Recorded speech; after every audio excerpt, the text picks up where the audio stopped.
Exercise 6.2 का question number 2 देखेंगे। इसमें है E and F are points on the sides PQ and PR respectively of a triangle PQR. For each of the following cases, state whether EF is parallel to QR or not. तो question number 2 है। Question number 2 में इन्होंने बोला है कि E and F are points on the sides PQ and PR respectively of a triangle PQR. तो एक triangle दे रखा है PQR।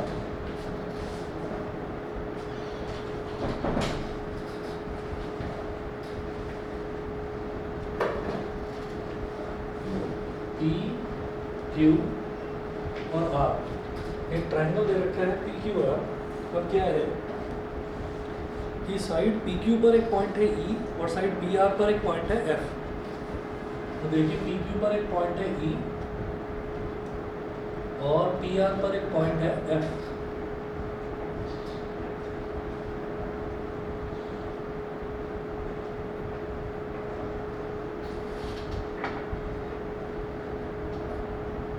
ठीक है, E और F को ज्वाइन कर दिया। अब वो बोल रहे हैं कि state whether EF is parallel to QR। मुझे बताना है कि EF QR के पैरेलल है या नहीं है। अब केसेस दे रखे हैं अलग अलग। फर्स्ट केस देखिएगा, दिया है PE is equal to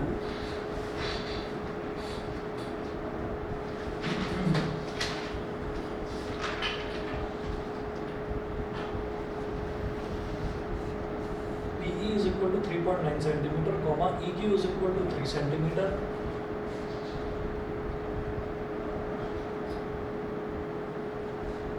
EF is equal to 3.6 centimeter.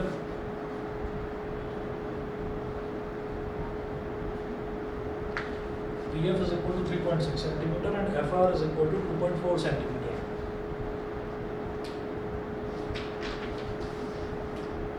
FR is equal to 2.4 centimeter. ये दे रखा है। अब वो बोल रहे हैं कि आप ये बताइए कि EF जो है वो QR के पैरेलल है नहीं है। तो आप ये देखिएगा कि अगर ये PE upon EQ is equal to PF upon FR अगर आ जाता है तो मैं ये कहूँगा कि हाँ, by converse of basic proportionality theorem EF will be parallel to QR। ऐसा हो जाएगा। तो हम क्या करेंगे, पहले देखिए PE अपॉन EQ कितना आता है। तो PE अपॉन EQ, PE कितना है 3.9 अपॉन EQ कितना है 3, 3 1 जा 3 और 3 13 जा 3.9 होता है। तो ये वैल्यू आ गई 1.3। अब चेक करेंगे PF upon FR।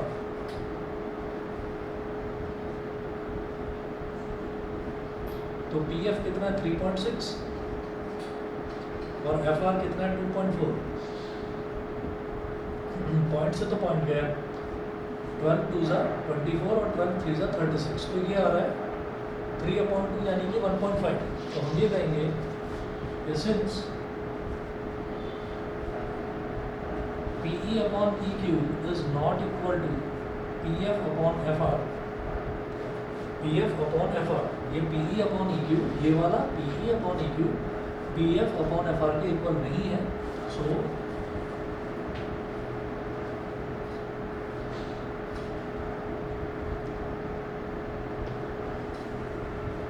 inverse of basic proportionality theorem, inverse of basic proportionality theorem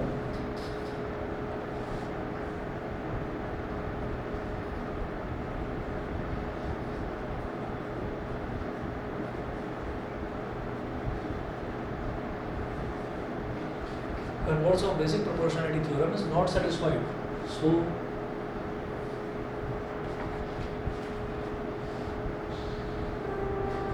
inverse of basic proportionality theorem is not satisfied.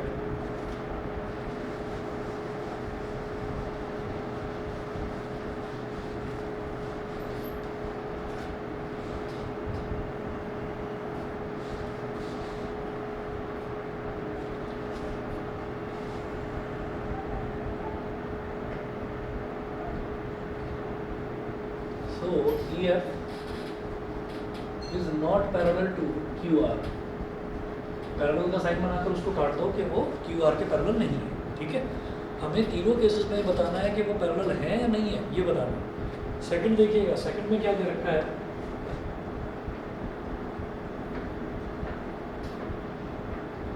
PE is equal to 4 centimeter.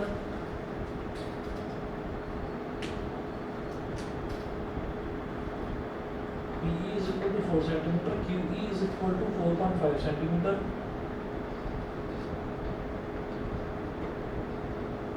QE is equal to 4.5 centimeter.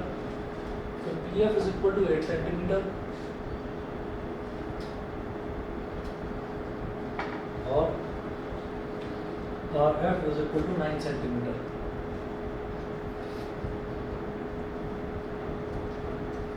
RF is equal to 9 centimeter. फिर से वही check करना है मुझे क्या, PE upon EQ. तो PE upon EQ का मतलब क्या हो गया, यही EQ मतलब QE बोलो या EQ बोलो एक ही बात है. तो PE कितना दे रखा है 4 और EQ कितना दे रखा है 4.5. ये पॉइंट गया तो ऊपर आ गया 0. 5 8 सा 40, 5 9 सा 45. उसको 8 अपॉन 9 बोल दो, बस इतना ही बोल कर छोड़ दीजिए. अगला देखेंगे PF upon FR. PF upon FR. तो PF कितना है 8 और FR या RF कितना है 9. ये भी 8 अपॉन 9, ये भी 8 अपॉन 9. तो हम ये कहेंगे since PE upon EQ is equal to PF upon FR. Therefore, by converse of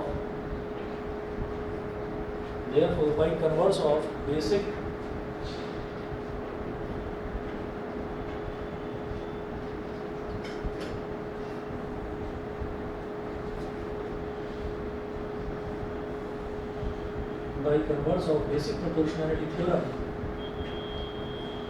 EF is parallel to QR. Online वाले बता दें भाई, सभी को समझ में आ रहा है?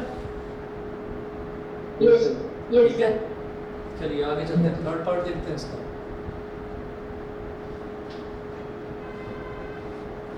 थर्ड पार्ट देखते हैं. थर्ड पार्ट में क्या है, PQ is equal to 1.28 centimeter.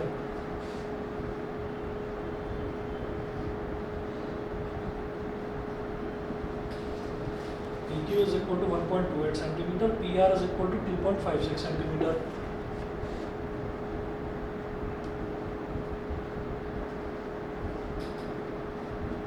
PR is equal to 2.56 centimeter. PE is equal to 0.18 centimeter.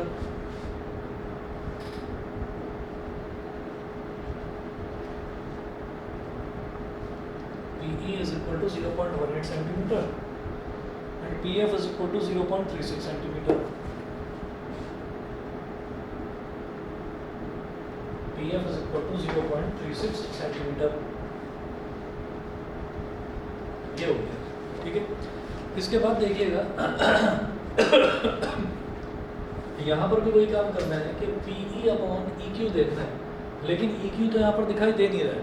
तो मैं क्या करूँगा कि PE और अपॉन ये पूरा वाला साइड ले लेंगे, PE अपॉन PQ. समझते हैं? तो हम ये कहेंगे PE अपॉन PQ. अब PE कितना है 0.18 अपॉन PQ कितना है 1.28. ये हो गया, ठीक है. उसके बाद देखिएगा जैसे ये इतना हो गया, तो इसके बाद मैं क्या कह सकता हूँ कि अगर मान लीजिए इसको मुझे PE अपॉन EQ बनाना है, ठीक है, तो ज़रूरत नहीं है उसकी ज़रूरत नहीं है. अगर आपने सिर्फ PE अपॉन PQ भी कह दिया तो वो भी आपको समझ में आ गया कि अगर आप यहाँ पर PE अपॉन PQ कहते हैं और इधर PF अपॉन PR कह देते हैं तो भी वो बेसिक प्रोपोर्शनलिटी थ्योरम ही कहलाएगा. लेकिन फिर भी अगर करना चाहते हैं कि नहीं मुझे तो PE चाहिए और EQ ही चाहिए यहाँ पर, तो मैं क्या करूँगा, ये जो PQ है ना, इस PQ को क्या लिख देंगे, देखिए ऐसा करेंगे PE इज इक्वल टू, इस PQ को क्या लिखा जा सकता है PE प्लस EQ. ये मेरी बात समझ में आ गई? हाँ, ये जो PQ है ये पूरी लंबी लेंथ है, तो इसको क्या लिखा जा सकता है PE plus EQ. PE plus EQ is equal to, यहाँ देखिएगा क्या है कि पॉइंट के बाद 2 डिजिट है और इधर भी पॉइंट के बाद 2 डिजिट है. तो जब ऐसे में पॉइंट के बाद दोनों तरफ न्यूमरेटर और डिनोमिनेटर में सेम डिजिट्स होती हैं, सेम नंबर ऑफ डिजिट्स होती हैं, तो वो पॉइंट से पॉइंट कट जाता है. समझ रहे? वही यहाँ पर अगर मैंने पॉइंट उड़ा दिया तो नीचे नंबर आ जाएगा, यहाँ पर पॉइंट उड़ा दिया तो ऊपर 100 आ जाएगा, 100 से 100 कट गया, तो ये मेरे पास हो गया 18/128।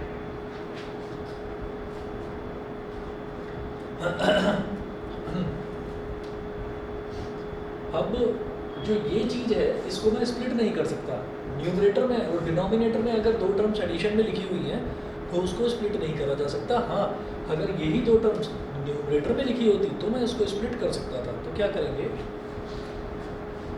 Taking reciprocal on both sides,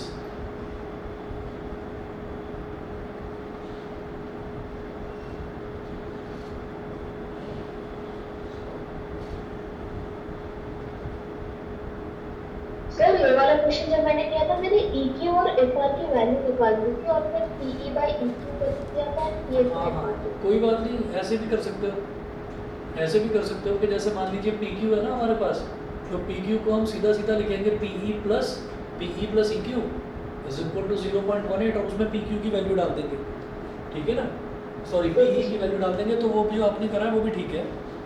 यहाँ से देख लीजिए, taking reciprocal on both sides, ये क्या हो जाएगा, PE plus EQ upon PE is equal to 128/18। अब वो नहीं कर सकते, वो जब हम ऐड कर देते हैं सिमिलरिटी के लिए, वो हम नहीं कर सकते। अच्छा, वो जो हमने दोनों तरफ 1 ऐड करा था वो वाला, वो भी करा जा सकता है कि दोनों तरफ 1 अब ऐड नहीं करेंगे, अब सब्ट्रैक्ट करेंगे, क्योंकि पहले से ही हमको पूरी बड़ी वाली वैल्यू दे रखी है नीचे। तो ऐसे कर लो, ये भी समझ में आ जाएगा। देखिएगा, मैं इसको स्प्लिट करता हूँ। पहले यहाँ देखिए, 2 9 18, 2 6 12 और 2 4 8, ठीक है। और अब ये शायद डिवाइड नहीं होगा, देख लीजिए, अगर होता हो तो वैसे अब डिवाइड नहीं होगा।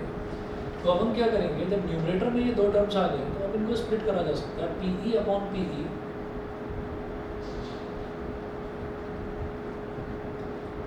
Upon PE plus EQ upon PE।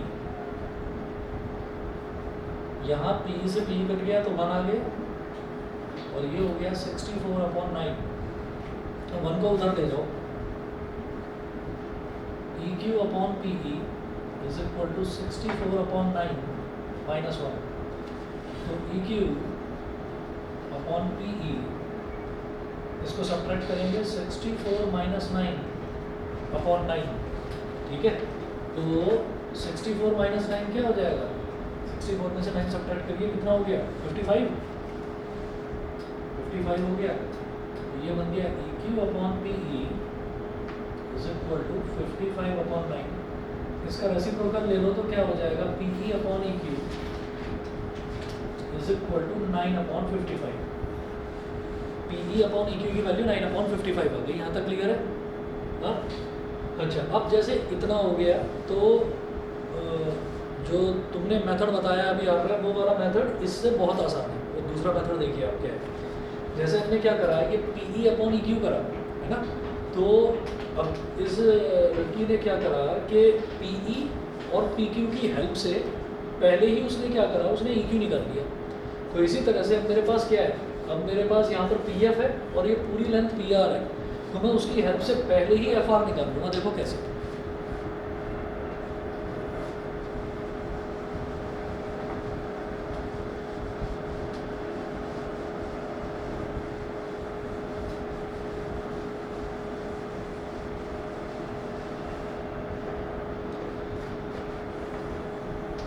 देखिए ऐसा हो गया कि ये PF है हमारे पास, PF इज इक्वल टू कितना दे रखा है, 0.36 सेंटीमीटर, और पूरी लेंथ PR कितनी दे रखी है, 2.56 सेंटीमीटर। और ये जो पूरी लेंथ PR है इसकी जगह क्या लिखा जा सकता है, PF plus FR is equal to 2.56 centimetre. अब PF की जगह लिख दीजिए 0.36 plus FR is equal to 2.56। अब 0.36 को उधर ले जाओ तो FR is equal to 2.56 minus 0.36। तो FR की वैल्यू कितनी आ गई, 6 माइनस 6 0, 5 माइनस 3 2, तो ये आ गई 2.20 सेंटीमीटर।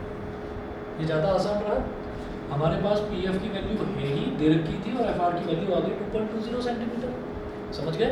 ठीक है, therefore P F upon F R, P F कितना है 0.36 और एफ आर कितना है 2.20, पॉइंट गया तो आगे 2 डिजिट है, ये 100 हो गया, इधर पॉइंट गया तो आगे 2 डिजिट है, ये 100 हो गया, 100 से 100 काट दो, या फिर पॉइंट के बाद इधर भी 2 डिजिट है, इधर भी 2 डिजिट है, तो पॉइंट से पॉइंट काट दो, एक ही बात है। अब 2 11 सा 22 और 0 आ गया, और 2 18 सा 36, 2 55 सा 110, 2 9 सा 18, तो रिजल्ट क्या आ रहा है 9/55। तो हमारा P E upon E Q भी 9/55 है और P F upon F R भी 9/55 है। तो हम ये कहेंगे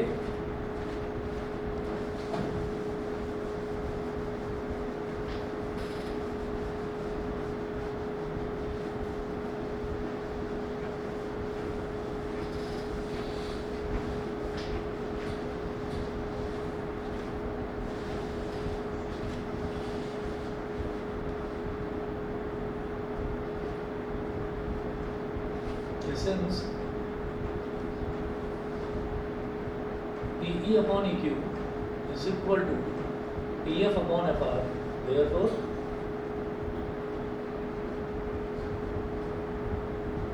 by converse of इस बेसिक प्रोपोर्शनलिटी थ्योरम को हम थेल्स थ्योरम भी बोलते हैं। by converse of Thales theorem, by converse of Thales theorem, EF is parallel to QR.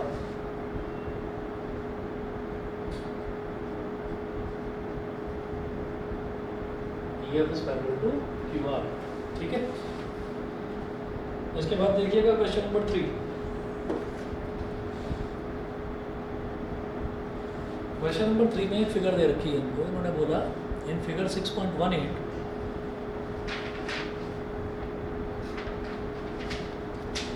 in figure 6.18, if LM is parallel to CD and LN is parallel to CD, prove that AM upon AB is equal to AN upon AD. ये चीज prove करनी है, अभी करते हैं।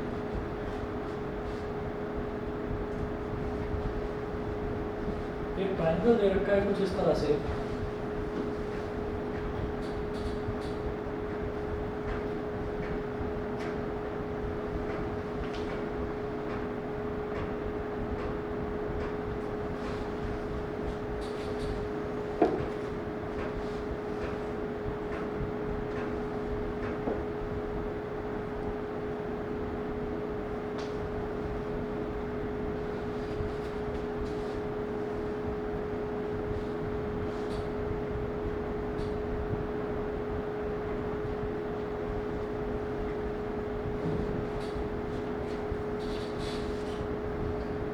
ए M B, ये है A M B, A M B और A N D, A M B A N D, ये एल हो गया और ये हो गया सी। अच्छा, अब इन्होंने इसमें क्या बोला है, given if L M is parallel to C B,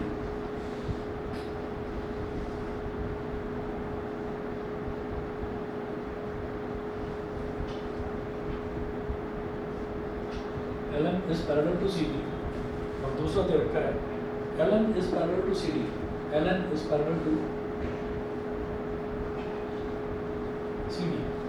तो ये दो हमको लाइंस दे रखी हैं जो पैरेलल हैं। अभी प्रूव क्या करना है, AM upon AB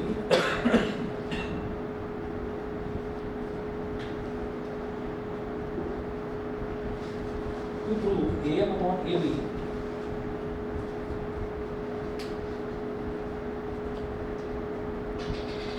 AM upon AD is equal to AN upon AD।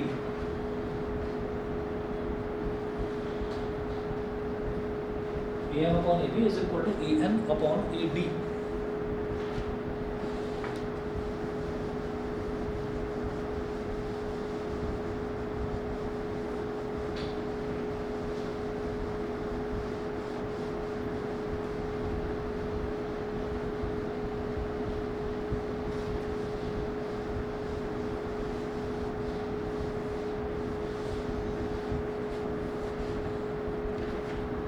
चलिए जी, तो हम ये कहते हैं कि ये LN is parallel to CD, ये LN is parallel to CD, ये कौन से ट्राइंगल में दे रखा है? ट्राइंगल ABC में, ट्राइंगल ABC में, ठीक। तो हम ये कहेंगे in triangle ABC,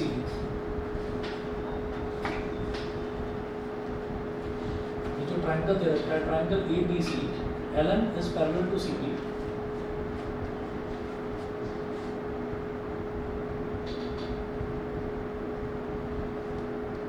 LN is parallel to CD. So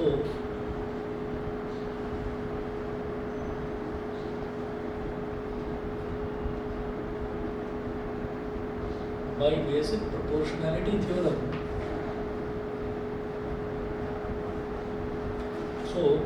proportionality theorem, क्या हो जाएगा?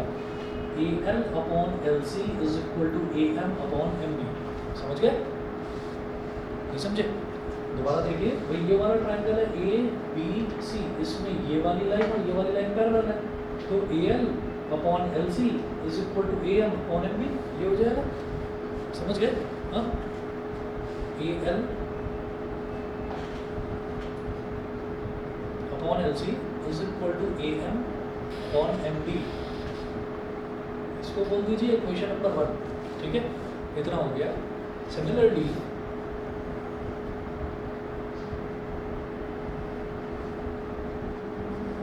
in triangle ADC, similarly in triangle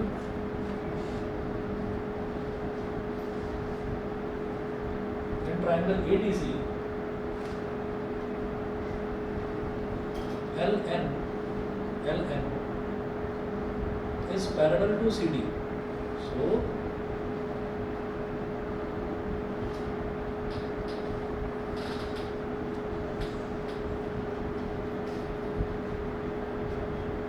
by basic proportionality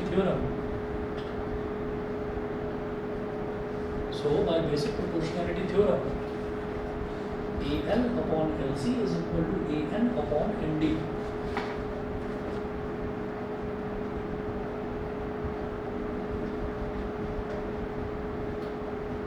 is equal to AN upon MD। ये हो गई हमारी इक्वेशन नंबर 2। ठीक है, अब दोनों ही इक्वेशन से हमको ये समझ में आ रहा है कि इस वाली इक्वेशन का भी लेफ्ट हैंड साइड क्या है? AL upon LC। इस वाली इक्वेशन का भी लेफ्ट हैंड साइड क्या है? AL upon LC।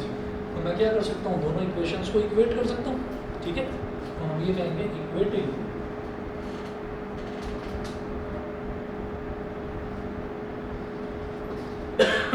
Equation 1 and equation 2। आप इक्वेशन 1 और 2 को इक्वेट करेंगे तो AM अपॉन MB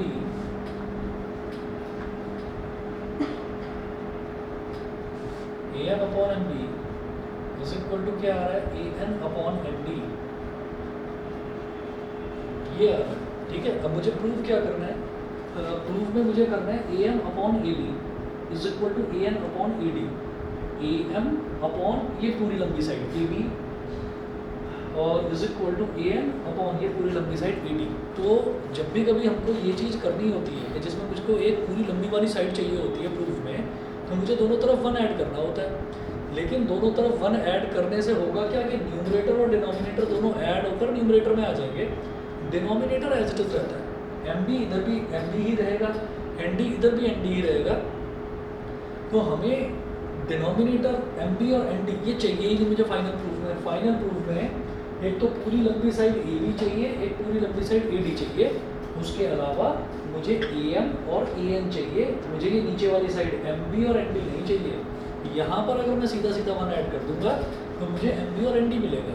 तो हमें हमेशा ये ध्यान रखना होता है कि लंबी साइड के अलावा जो दूसरी वाली साइड हमें चाहिए, देखिए जो प्रूफ में मेरे को एक तो लंबी वाली साइड, पूरी लंबी वाली साइड चाहिए AB और दूसरा इधर देखिए दूसरे ट्रायंगल में पूरी लंबी वाली साइड चाहिए AD। तो AB और AD तो मुझे चाहिए, उसके अलावा कौन सा टर्म चाहिए? AM चाहिए, AM बिल्कुल सही, और AN चाहिए। तो लंबी वाली साइड के अलावा वाली जो साइड होती है ना, वो मुझे डिनोमिनेटर में लानी पड़ती है। तो ये जो AM और AN है इनको डिनोमिनेटर में लाने के लिए क्या करेंगे? रेसिप्रोकल ले लेंगे। ठीक है, तो यहाँ लिखिएगा taking reciprocal both sides, taking reciprocal on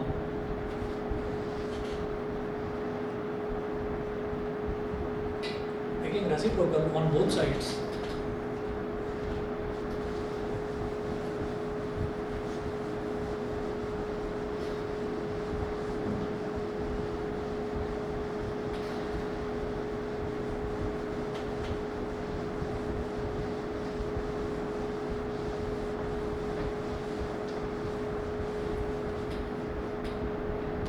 Taking reciprocal on both sides. तो दोनों तरफ आप reciprocal लें तो MB upon AM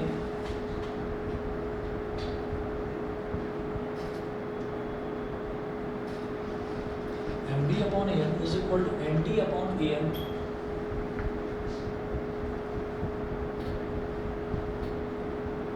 is equal to हो गया ND upon AM. अब दोनों तरफ 1 ऐड कर दीजिए.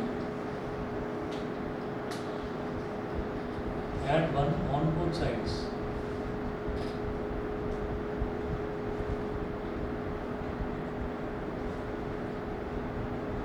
MB upon AM plus 1 is equal to ND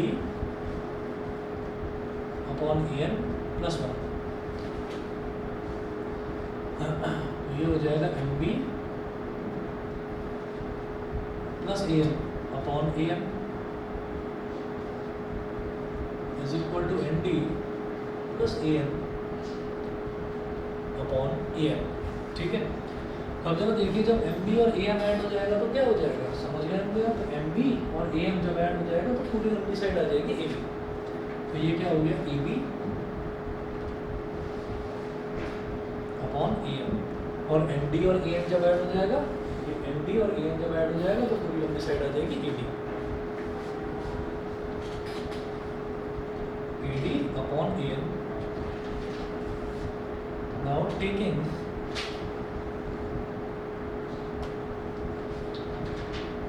reciprocal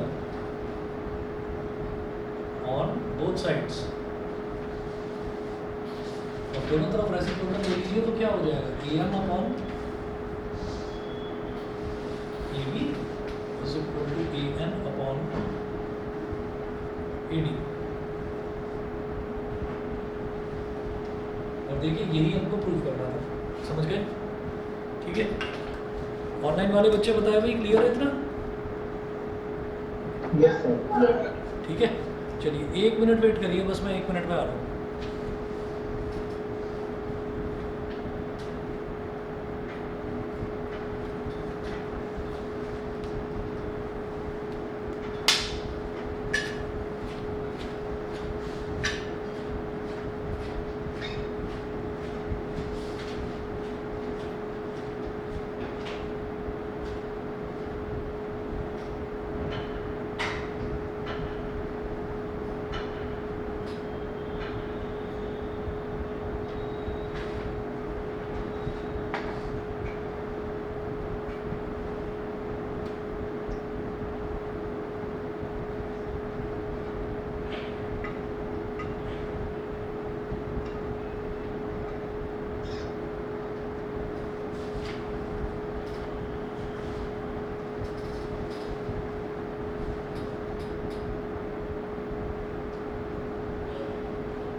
LCM लिया ना, तो एलसीएम फिर वही वाली बात हो गई कि जैसे यहाँ पर 1 ऐड करा तो 1 का मतलब क्या हो गया 1/1, और फिर ये दोनों डिनोमिनेटर जब बिल्कुल अलग अलग होते हैं तो एलसीएम के नाम पर दोनों मल्टीप्लाई हो जाते हैं, ठीक है, क्योंकि जब दोनों बिल्कुल अलग अलग हैं तो एलसीएम लेना मुश्किल है उनका। सर ये फिर प्रोडक्ट है। हाँ, तो ये दोनों का प्रोडक्ट हो गया एम, ठीक है, तो ये क्या कहलाएगा एलसीएम ही होगा ये, ठीक है। अच्छा, फिर 1 हो जाएगा एम बी में मल्टीप्लाई, तो 1 इंटू एम बी क्या हो गया एम बी, और ये वाला 1 हो जाएगा ए एम में मल्टीप्लाई, तो 1 इंटू एम क्या हो जाएगा A M upon A M. Same चीज़ यहाँ पर हुई 1/1, तो ये इसमें मल्टीप्लाई हो गया A N, 1 into N D N D और ए एन इंटू 1, ऐसे हो, ठीक है। अच्छा, अब इसके बाद देखिएगा ये हमारा था क्वेश्चन नंबर 3। क्वेश्चन नंबर 3 के बाद में आप देखिएगा क्वेश्चन नंबर 4 देखते हैं इन फिगर 6.19। तो यहाँ पर भी क्वेश्चन नंबर 4 में भी हमको फिगर दे रखी है।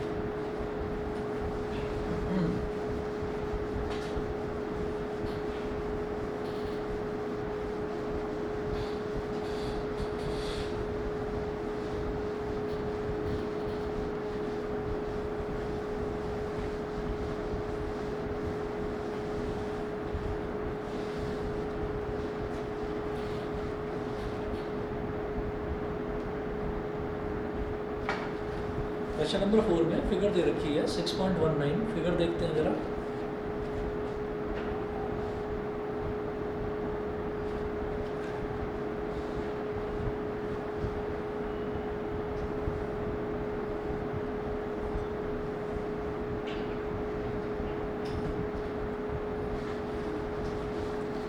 ट्रायंगल दे रखा है एबीसी, ए बी और सी, ये ट्रायंगल है एबीसी। अब इसमें देखिएगा इन्होंने दिया DE is parallel to AC।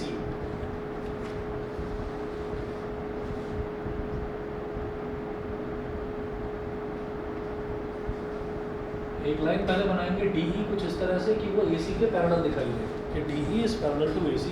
और दूसरा इन्होंने बोला DF is parallel to AE। अब A और E को ज्वाइन कर दिया ऐसे, तो A और E के पैरेलल एक लाइन ऐसे बनाइए, ये हो गई DF, तो DF is parallel to AE, ठीक है। तो फिगर में जो है हमारे पास दो पैरेलल लाइंस दे रखी हैं। जब दो पैरेलल लाइंस दे रखी हैं तो मैं 2 बार थेल्स थ्योरम लगा सकता हूँ, ठीक है। अब ये इन्होंने दे रखा है, तो लिखिएगा पहले given DE is parallel to AC, ये तो फिगर है।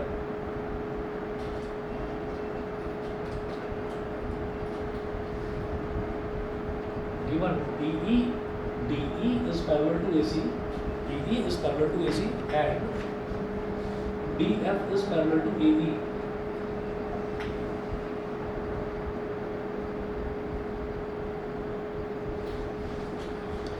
And DF is parallel to AE. ये हो गया। अच्छा, तो प्रूफ क्या करना है? DF upon FE to prove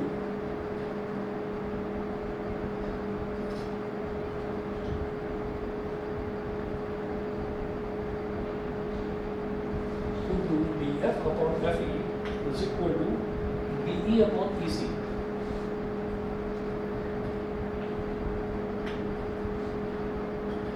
DF upon FE ठीक is equal to DE upon EC। ये चीज प्रूफ करनी है। तो देखिएगा किस तरह से करेंगे। सबसे पहले आप ये देखिए कि पैरेलल लाइन कौन सी दे रखी है। पैरेलल लाइंस के 2 पेयर दे रखे हैं। देखो, एक तो दे रखा है DE is parallel to AC, दूसरा दे रखा है DF is parallel to AE। तो जो DE is parallel to AC हमको गिवन है, ये DE is parallel to AC जो हमको गिवन है, हम क्या करेंगे, ये देखेंगे कि ये कौन से ट्रायंगल में लाई कर रहा है। ये जो 2 लाइन्स हैं, जो पैरेलल लाइन्स हैं, DE is parallel to AC, ये कौन से ट्रायंगल में लाई कर रहा है। तो हम ये देखेंगे कि DE और AC ये पूरा इस बड़े ट्रायंगल में BCA में लाई कर रहा है। तो आप ये कहें इन triangle BCA, DE is parallel to, in triangle BCA, DE is parallel to AC. So, I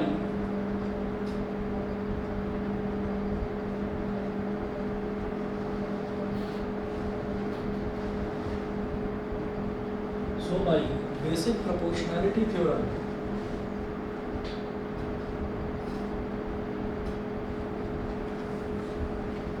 in triangle BCA DE is parallel to AC, so by basic proportionality theorem आप ये देखिएगा, खुद देखिए जरा, जब मैं इस बड़े ट्राइंगल की बात कर रहा हूँ BCA की, तो आप इसमें देखिए DE AC के पैरेलल है, तो BE upon EC is equal to BD upon DA। समझ रहे हैं? आप क्या करिए, ये वाली जो लाइन है ना AE और ये वाली लाइन जो DF है, इसको जरा 2 मिनट के लिए भूल जाओ, इससे कंफ्यूजन होगा। आप ये देखिए, सिर्फ इसको देखो, DE AC के पैरेलल है, ठीक है? तो ये जो DE है, ये को बराबर रेशियो में डिवाइड करेगा, तो BE upon EC is equal to BD upon DA। Clear है? ठीक है? हाँ, तो आप यहाँ लिखें BE upon EC is equal to BD upon DA। BD upon DA, इसको मैंने बोला इक्वेशन नंबर 1। ऑनलाइन वाले बच्चे बताएं भाई, क्लियर है यहाँ तक? Yes sir. ठीक है, सिमरन, रिदम, यस सर। क्लियर है? आयुष्मान, शुभान, ठीक है? चलिए आगे, ओके आगे चलता हूँ। अब जरा देखिए, सबसे पहले मैंने DE is parallel to AC ले लिया, यहाँ से मुझे ये समझ में आ गया। अब मैं बात करूँगा DF is parallel to AE, तो DF is parallel to AE, DF is parallel to AE, तो ये AE तक आकर ये खत्म हो जाता है, तो इसका मतलब इसमें ट्राइंगल कौन सा बनेगा? BEA। समझ गए? इसमें ट्राइंगल आपका बड़ा BCA नहीं बनेगा, क्योंकि वहाँ पर क्या था कि DE is parallel to AC था, तो इसका मतलब आपको यहाँ तक जाना था, BCA तक जाना था। अब क्या है, ये DF is parallel to AE, इसका मतलब यहीं तक आकर खत्म हो गया, तो ट्राइंगल आपका यहीं तक आएगा, BEA, ये ट्राइंगल बन जाएगा। समझ गए? नहीं, आप ये देखो, DF is parallel to AE, तो DF यहाँ पर है और AE यहाँ पर है, तो इसका मतलब मुझे आगे वाले ट्राइंगल से कोई मतलब नहीं, तो मेरा ट्राइंगल इतना ही बन जाएगा, BEA, ये वाला ट्राइंगल। तो जैसे हमने पहले लिया था ना BCA, तो वो बड़ा ट्राइंगल लेने की जरूरत नहीं है। हम क्या कहेंगे, in triangle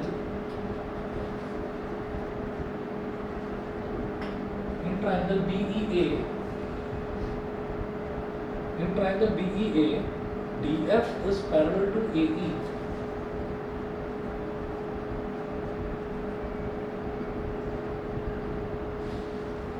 In triangle BEA, DF is parallel to AE.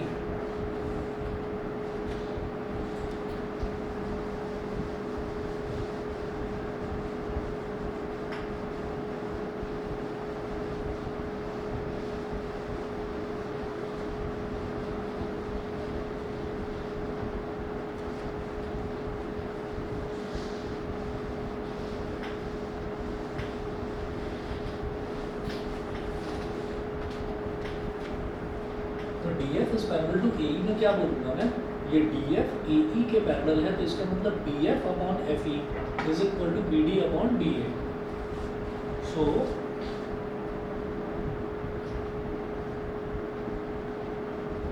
Bye Thales theorem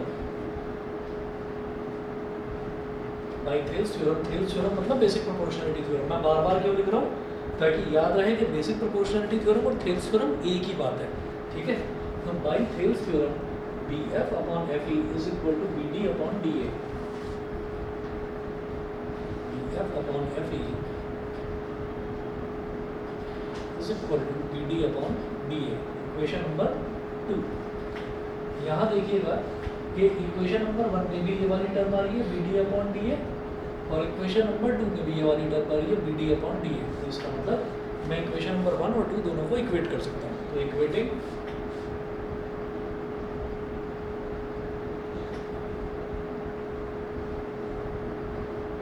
equation 1 and equation 1 and equation 2। Equation 1 और 2 को दोनों को इक्वेट कर देंगे तो क्या आ जाएगा, BE upon EC is equal to BF upon FE।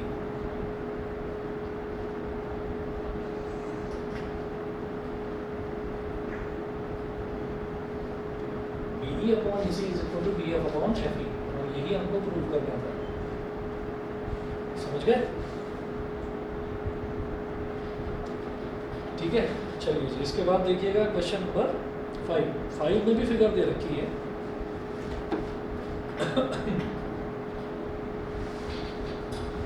In figure 6.20 DE is parallel to OQ। तो 6.20 फिगर बना लीजिए पहले।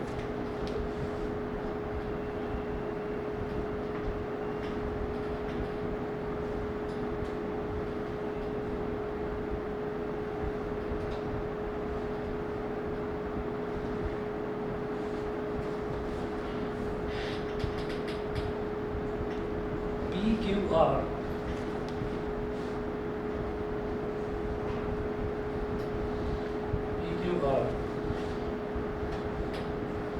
फिगर 6.20। अच्छा, एक ट्रायंगल दे रखा है PQR और दे रखा है DE is parallel to OQ। DE is parallel to OQ। तो यहाँ बीच में एक पॉइंट है O।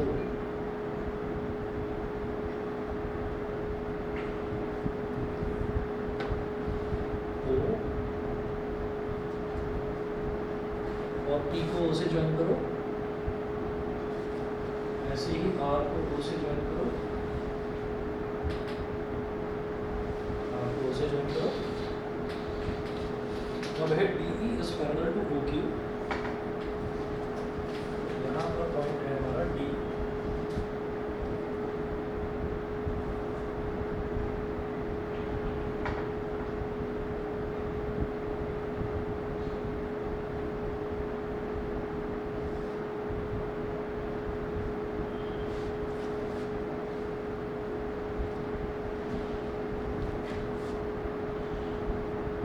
DE OQ के पैरेलल है और दूसरा दे रखा है DF is parallel to OR।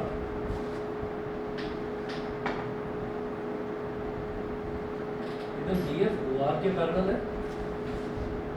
Show that EF is parallel to QR। हमें ये शो करना है कि EF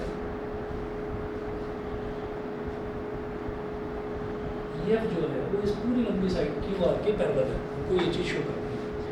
तो बस उस चीज़ पर कंसंट्रेट करेंगे जो चीज़ हमको दे रखी है, ठीक है। और फिर ये देखेंगे, जैसे यहाँ पर हमने देखा कि DE AC के पैरेलल था, तो हमने देखा कि DE और AC ये दोनों लाइन कौन से ट्रायंगल में लाई कर रही है, ठीक है। तो हमने देखा कि DE और AC ये लाइन, ये दोनों लाइन जो है इस बड़े ट्रायंगल BCA में लाई कर रही है। फिर देखा DF और AE कहाँ लाई कर रही है, तो DF और AE वो इस छोटे ट्रायंगल में लाई कर रही है, BEA में लाई कर रही है, ठीक है। तो इसी तरह से जो यहाँ दे रखी हैं दो पैरेलल साइड्स, उनको लेकर चलेंगे। Given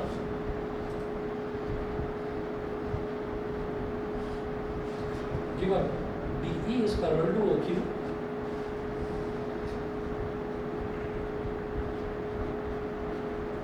given DE is parallel to OQ and DF is parallel to OR, and DF is parallel to OR। तो DE OQ के पैरेलल है और DF जो है वो OR के पैरेलल है, ये दे रखा है क्वेश्चन में। उसके बाद शो करना है EF is parallel to QR। तो टू प्रूव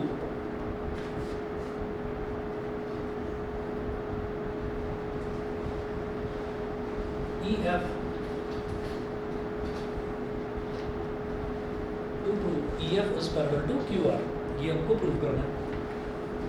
तो अब जो ये दे रखा है DE is parallel to OQ, तो जरा यहाँ पर ये देखना होगा कि DE और OQ ये दोनों की दोनों साइड्स कौन से ट्रायंगल में लाई करती है, DE और OQ।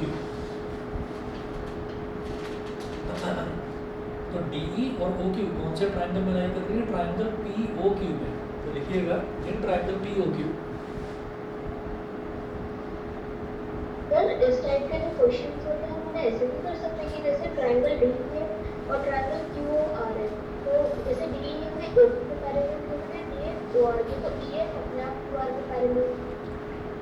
अच्छा, कि मतलब DE OQ के पैरेलल है तो DF OR के पैरेलल है, तो EF अपने आप QR के, ये सर अगर हम ट्रायंगल कंसीडर करें DF एंड ऐसा कोई क्राइटेरिया नहीं होता।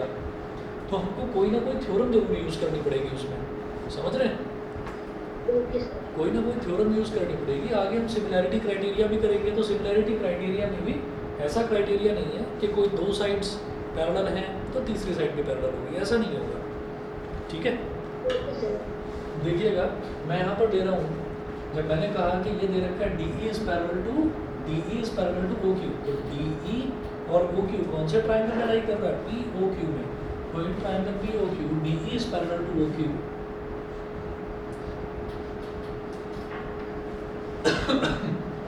So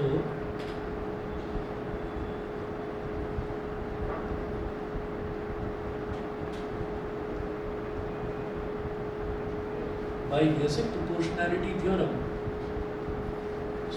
basic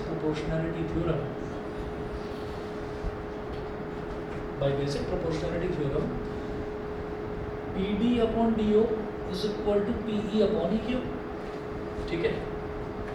PD upon DO is equal to PE upon EQ, इसको बोल दीजिए इक्वेशन नंबर 1, ठीक है? उसके बाद देखिएगा इन ट्राइंगल, अब अगला क्या दे रखा है? DF is parallel to OR, तो ये DF जो है ये OR के पैरेलल दे रखा है, तो DF और OR ये कौन से ट्राइंगल में लाई कर रहे हैं? POR में। तो यहाँ मेंशन कीजिएगा in triangle POR DF is parallel to OR. So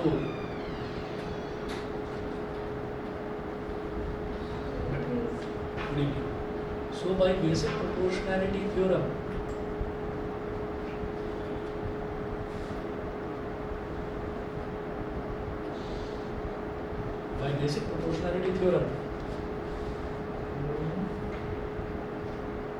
PD upon DO is equal to PF upon FR.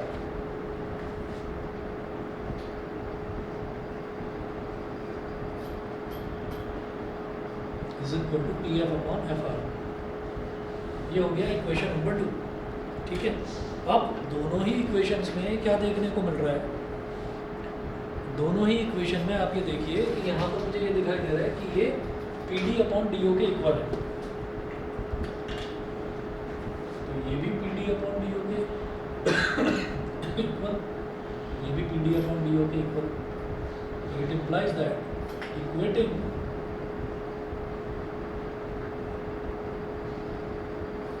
Equation 1 and 2, first और सेकंड को इक्वेट कर दें तो PE upon EQ is equal to PF upon FR, ठीक है? अब जरा देखिएगा यहाँ लिखें, जब ये आ गया आप यहाँ लिखें सो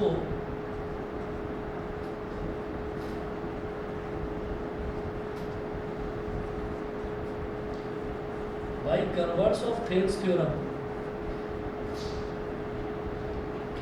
इन ट्राइंगल PQR, अब पूरे बड़े ट्राइंगल की बात करिए PQR की, आप ये देखिएगा कि यहाँ पर क्या आ गया मेरे पास? ये वाली साइड PE अपॉन EQ और PF अपॉन FR, जब ये दोनों इक्वल आ गए तो इसका मतलब मैं पूरे ये PE अपॉन EQ और PF अपॉन FR, ये तो इस पूरे बड़े ट्राइंगल की बात कर रहा है।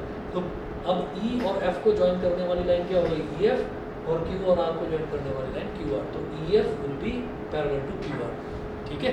तो EF will be parallel to QR, यही हमको प्रूव करना था। सही है जी, क्लियर है? ठीक है, चलिए जी, तो आज इतना ही करते हैं, बाकी नेक्स्ट क्लास में देखेंगे। नेक्स्ट क्लास परसों होगी, कल का ऑफर होगा, ठीक है?